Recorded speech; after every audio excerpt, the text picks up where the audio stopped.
Hello my friends and welcome, my name is Dennis and this is the latest update from Ukraine. Let's go. So right away we have some awesome news coming from the Pokrovsk direction where Ukraine has started one more counterattack. As you can see, it's really successful. Ukraine gains more of the territories of this very important road, also goes towards Peshane. And we have the confirmation, so one drone image is presented from this particular place, the other one from Peshane village itself. So Ukraine is capable to push the Russian soldiers out, even in Pokrovsk direction where Russia put enormous efforts. And now Russians should be concerned about Kotlin because Ukraine may cut them in this small village.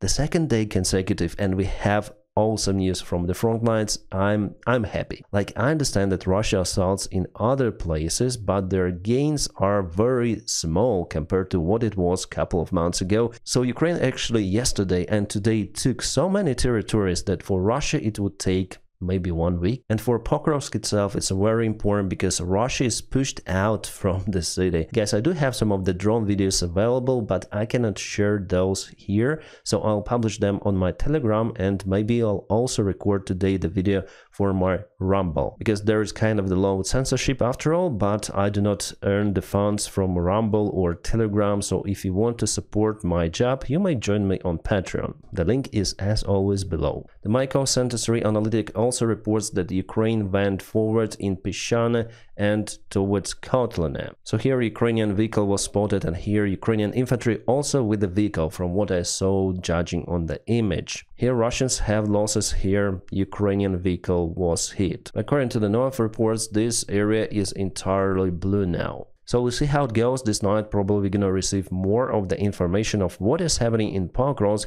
but definitely it was a breakthrough of Ukrainian army towards those two important villages. Before Russians tried to go northbound from Kotlin, but Ukraine created this attack vector and definitely may cut this entire Russian group. It would be just awesome. After all, Kotlin is kind of important because it could be used as the bridgehead for the further assaults. It also has a railway station, but it's not important for now, but in perspective could be for the Russian logistics. Also, according to my information, Ukraine started an attack in Uspenivka. Yes, for now this information is fresh and has not been confirmed by the drone videos, but I am waiting this night, and maybe tomorrow I'm gonna update you on what is happening in Pokrovsk. But it seems like Russia is losing the initiative. But you know what? Russia is not safe even behind the front lines. For example, if we go to Selidova, you may see the symbol that it was attacked by Ukrainian gliding bombs. So Russia created some sort of the hub for their command center and logistics there. And let me show you what happened there. So it was the strike of the Ukrainian gliding JDAM bomb on the Russian command center. Awesome. The aftermath of the shelling of the building in Selidova, where members of the 35th Brigade of the Russian Armed Forces were located. Well, actually it happened 5 days ago, but today we have the confirmation of those news that the commander of the Russian 35th Brigade was decapitated on February 3rd. Headquarters went in smoke, no one survived. And we have Russian chats saying, "Our command is dead." Oh my god. Well, that is a usual thing which could happen if you go to the other country with your military forces and attempt to conquer it. Why are they still surprised about it? Come on. And about this movement of the Ukrainian army towards the Kotlin village, well, we have the geo confirmation over here. So I can share with you at least some of the still images. It's not the full picture, but it's geolocated, it's confirmed with all of the coordinates and so on. By the way, as the Russian vehicles which were kaboomed there, one vehicle and the other one. So guys, I monitor all of the information possible in internet to find out what is really happening on the front lines. And you know what? The news are, after all, not that bad. By the way, the link for the Mykov Center 3, for example, who does this map, I'll put in a video description just below for you to check it out yourself. And this vehicle, well, it's the Ukrainian MRAP that was lost. It was also confirmed by Ukrainian side. But as you can see, the vehicle was abandoned, that it was hit at first by the first FPV drone, so crew left it and Russians finish the vehicle. The vehicle is really robust, and here you can see even the damage down to the front part of the vehicle together with windshield. But still, there is no driver, no infantry, no one inside. So Ukraine actually uses better vehicles, much better, compared to the Russian army. Yeah, we already spoke about donkeys for the Russian army supplies. And this video again will be available on my Rumble and already available on my Telegram. So here you can see 3 of the civilian vehicles of the Russian army. I guess they were stopped somewhere in Kupiansk direction because it's the place where Azov is deployed. But I'm not sure actually, because Azov might be sent to different directions. The 3rd Assault Brigade, Azov, they're like those firefighters who always stop Russian attacks if it is critical. By the way, I want to check out our 3D map to confirm. Yep, they also confirmed that there was the Ukrainian attack. They confirmed it just in a single direction, but actually it's happening over here as well, towards Pyshane. But updates here come very late, usually from the Institute for the Study of War, and definitely they may misrepresent the picture on the front lines sometimes, or is better to say as usual. So I trust Deep State and Mykos and 3 more and some of the other analytics. So Pokrovsk is not that good direction after all for the Russian army. They thought that they may occupy the city very fast, but it didn't happen like that. Luckily for us and sadly for them, our soldiers are doing impossible tasks. They are just heroes, and I hope that the Ukrainian army after all will be reformed for our soldiers to be better equipped and better organized. Now let's go to Kursk, and even in a 3D map we have this update. Yes, the Ukrainian army took 3 of the villages. Awesome, just great. In Fasivka here you can see Surovikin line, which will be kind of hard to penetrate. But nevertheless, guys, here you may see that Russia has a huge problem now with their supplies of this region and their defense line. Because defense line is nothing without the actual defense, without infantry presented there, and infantry needs supplies, ammunition, food, water. That's the biggest problem in the Russian army. So here we see that the river goes towards Fansivka and further. So by advancing from this direction towards Fansivka, Ukraine may cut this entire region by cutting the only field road which was over here and was used for supplements of the Russian group here. So now the only way for Russians to supply this area is from Plehovo using this road. You may say, oh, they have one more supply, but Ukraine may actually attack the Russian army from the south.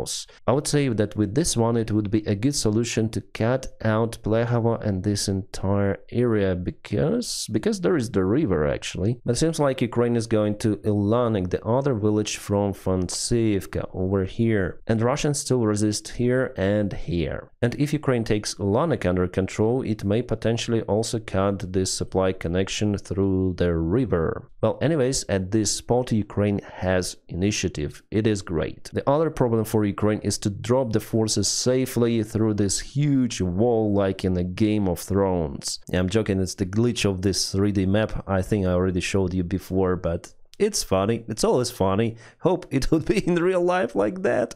Just for you to understand, it's the border between Russia and Ukraine, so you just need lots of the cement to drop from the wall to cease the aggression from the Russian side. Mykos and 3 also confirms the further assault of the Ukrainian army, and they were already spotted in Fansivka with the Ukrainian tank there, but at the same time it was also confirmed that Ukraine lost quite a lot of vehicles during this assault maneuver. While Ukrainian army is more efficient compared to the Russian one, but nevertheless it has losses. Less than the Russian army, but it has. So for the 3 consecutive days of this operation, Ukraine lost 2 of their tanks and 1, 2, 3, 4, 5, 6, 7 vehicles. Yeah, 1 more tank, so 3 tanks and 7 of the armored vehicles. It is huge. I mean, for the territory gain, but still Ukraine was able to liberate 1, 2 and I guess 3 of the villages, because we have different information about Fansivka. Some sources say that Ukraine got this village, the other sources say no, but Ukrainian tank here, it was spotted on the run to Ulanki. So yesterday even a Ukrainian convoy was spotted on the way to Ulanki. Russians tried to spot it. I saw some of the kabooms,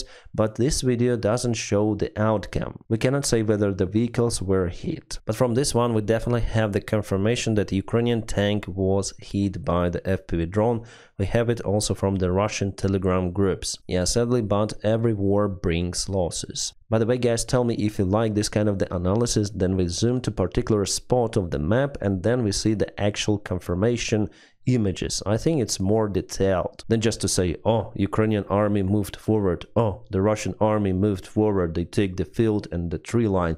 Here we may analyze and check more data, and again I recommend to check out this source from the Michael Sense 3. He collects the information from the internet and publishes here. By the way, there was one more strike of the Ukrainian aviation gliding bomb. Definitely a big kaboom happened. Awesome, but where it happened? Kucherov, not far away from the Ukrainian border on the territory of the Kursk region of the Russian Federation. Interesting. Yeah, very close to the border, like couple of fields away. Just for you to understand, most of the buildings were evacuated by civilians, I mean, which are very close to Ukrainian border. So yeah, it was built as a civilian building for the Soviet families long time ago, but now it's been used by the Russian military and it went out. Yeah, definitely the huge kaboom. At least couple of JDAMs hit the building, and here we have more information. The building where the Russian drone operators were hiding, unfortunately it looks like it's not successful.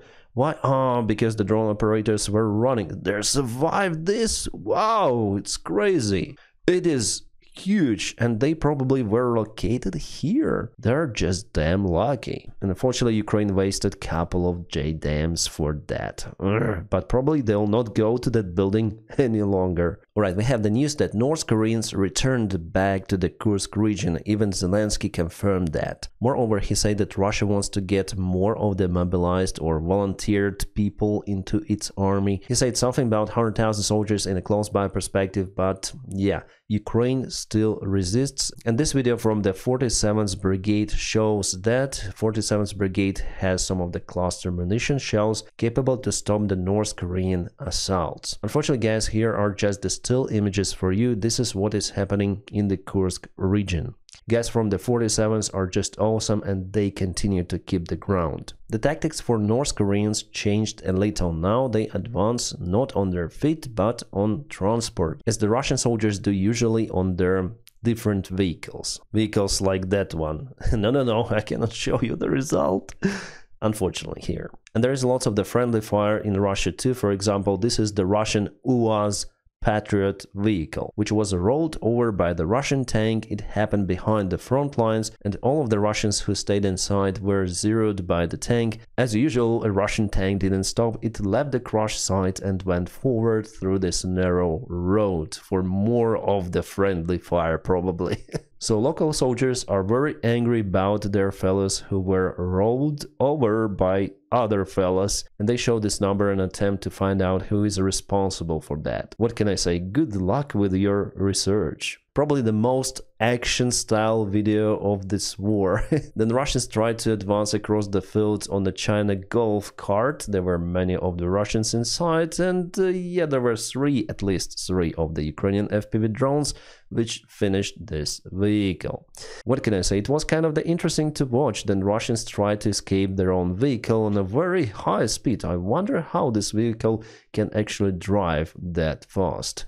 More awesome news presented by the Deep State. They geolocated the video which was presented this morning of how Ukrainian soldiers shut down the Russian attack airplane Sukhoi 25. It happened in this direction and this location. Well, actually not that far away from the Toretsk city. By the way, Russians yesterday claimed that they took Toretsk under control, but no, it's still under Ukrainian control, just partially, just a little, but no, they didn't occupy the city fully. So I moved myself up just for you to see everything, because the airplane was flying here on the bottom. Well, actually two of the airplanes, this one and that one, they fly like pairs of the airplanes, Vedomy, Vedushi, so leading airplane, and passive. How should I call it? I don't know this term in English in military aviation, but you may type in the comment section below. So Vedushi Vedomy in Russian. So this aircraft on the bottom, it was hit by Ukrainian manpad, and at the same time it created a huge bang.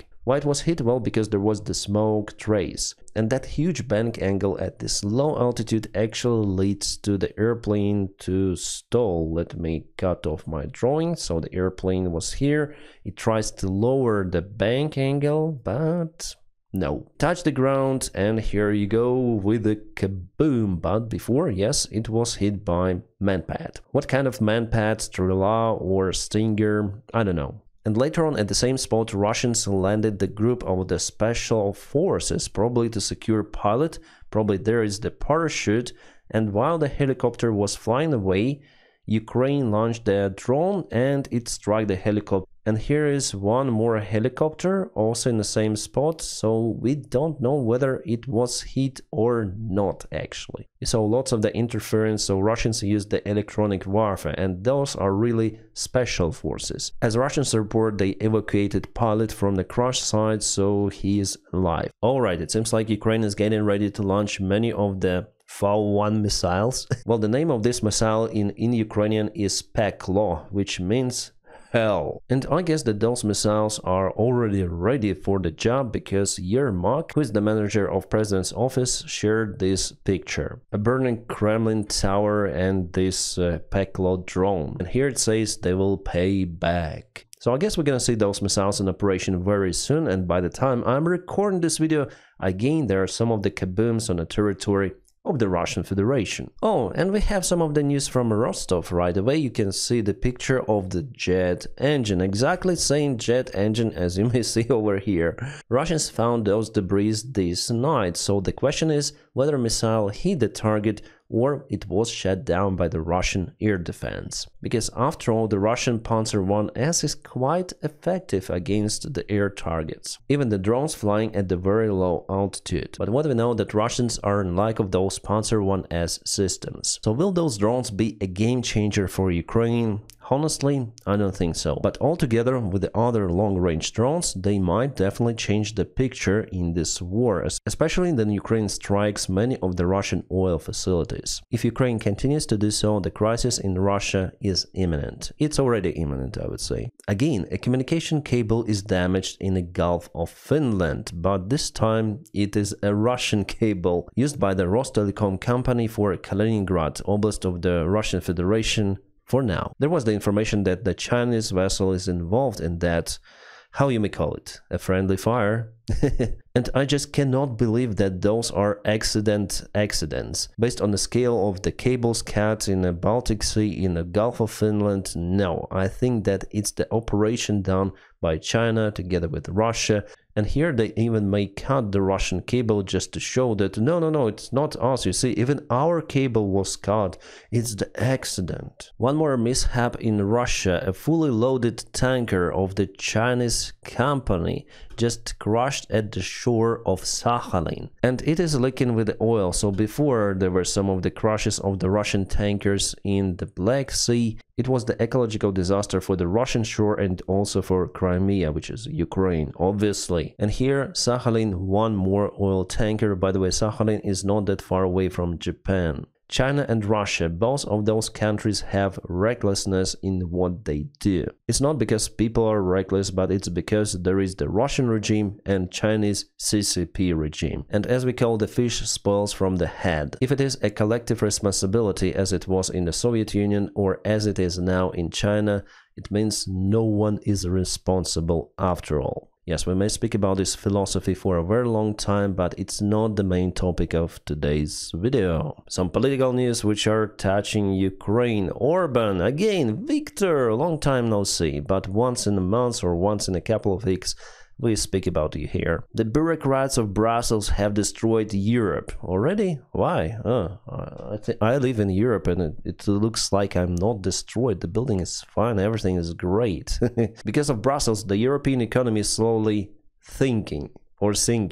Because of Brussels, our money is being sent to Ukraine, to a hopeless war. Because of Brussels, Europe has been flooded with migrants. Brussels has opened the gates, opened the borders to the invasion of migrants. So every time from Viktor Orban we see how bad it is to send the money to Ukraine to support the country in its fight against aggressor, Russian Federation. So people who have at least IQ 1 should understand that Viktor Orban supports Russia in this case. Based on what he publishes every time, he is very, very negative to a victim, to Ukraine, the country which is suffering and being attacked by Russia. He accuses Ukraine for being attacked by Russia. It's crazy. Well, not in this post. By the way, guys, I'm gonna visit Brussels very, very soon. Some videos will be recorded from the hotel, no studio, but yeah. We have what we have. I also need to travel sometimes for my personal needs. What the hell are they doing? So they used the fire